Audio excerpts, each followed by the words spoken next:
Welcome to Shri Shri food. આજે આપણે ખાંડવી બનાવીશું. ખાંડવી ગુજરાતી રેસીપી છે અને તે એકદમ ઓછા તેલમાં બનાવી શકાય છે અને તે નાસ્તામાં ખૂબ જ સરસ લાગે છે. તો ચાલો બનાવવાની શરૂઆત કરીએ. તો તેના માટે 1 કપ બેસન, 1 કપ દહીં, અડધી ટીસ્પૂન હળદર, સ્વાદ પ્રમાણે મીઠું, 1 ચમચી આદુ મરચાંની પેસ્ટ, 1 ટીસ્પૂન રાઈ, 1 ચમચી કોથમીર અને મરચાંના ટુકડા અને તેલ. આ વસ્તુ આપણે બધી વઘાર માટે જોશે. હવે એક બાઉલ લઈ તેમાં બેસન નાખી દઈએ, હળદર,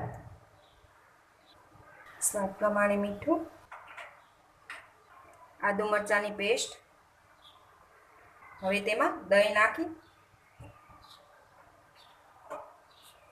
તેને બરાબર મિક્સ કરી લઈએ. આની અંદર ગુઠલી ન રહે એ રીતે મિક્સ કરવાનું છે. આપણે 1 કપ બેસન લીધેલો છે એટલે 1 કપ દહીં નાખેલું છે. હવે આપણે 2 કપ પાણી નાખીને તેનું ખીરું તૈયાર કરી લઈએ. દહીં આપણે થોડું ખાટું હોય એવું જ લેવાનું છે. આ બરાબર મિક્સ થઈ ગયું છે. હવે તેને આપણે એક કડાઈમાં લઈ લઈએ.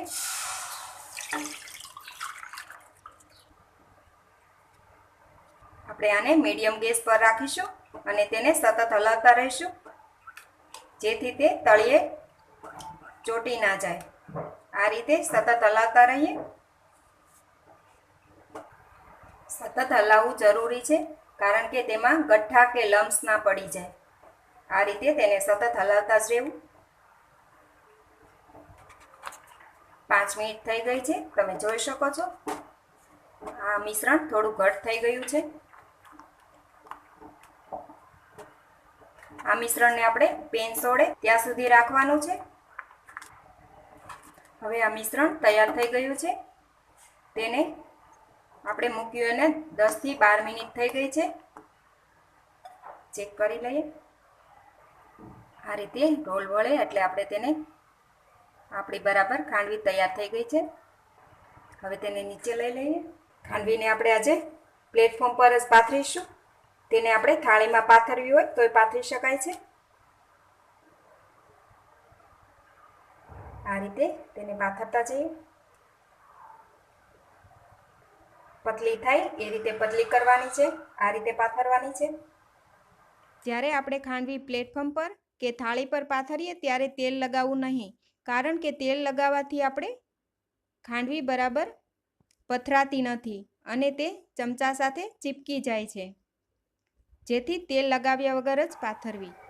હવે બધી ખાંડવી આપણી પથરાઈને તૈયાર થઈ ગઈ છે. તો તેને થોડી વાર માટે ઠંડુ થવા દઈએ. હવે આપણી ખાંડવી ઠંડી થઈ ગઈ છે. તેને આપણે કટ કરી લઈએ. આપણે જે રીતના પીસીસ ગમે એ રીતે આપણે નાના મોટા કટ કરી શકાય છે. હવે એક કટ આપણે આ રીતે પણ કરી દઈએ. હવે તેને આ રીતે આપણે રોલ વાળી લઈએ.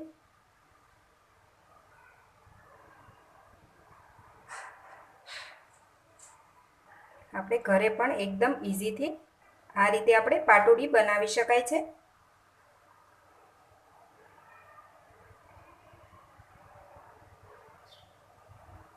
બધા પીસ વળાઈને તૈયાર થઈ ગયા છે. હવે આપણે તેને વઘાર કરી લઈએ. તેમાં આપણે 2 ચમચી જેટલું તેલ નાખી દઈએ. હવે તેમાં રાઈ નાખી દઈએ, મરચાંના ટુકડા,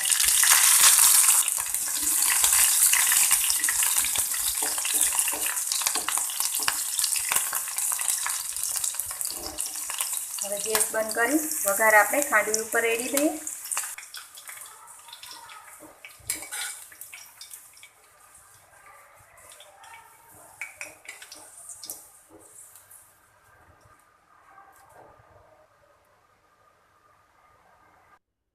હવે તેના પર કોથમીરથી ગાર્નિશિંગ કરી દઈશું. તો તૈયાર છે ખાંડવી. તમે પણ ઘરે જરૂરથી બનાવજો અને તમારા અનુભવ અમારી સાથે શેર કરજો. અને તમે અમારી ચેનલ પર પહેલી જ વાર આવ્યા હોય તો પ્લીઝ અહીંયા ક્લિક કરો એટલે સબસ્ક્રાઈબ થઈ જશે અને બેલ આઇકન પર ક્લિક કરશો એટલે તમને અમારા નવા વિડીયો મળતા રહે. અને વિડીયો પસંદ આવે તો પ્લીઝ લાઈક પણ કરો અને તમારા ગ્રુપમાં શેર પણ કરવાનું ભૂલતા નહીં.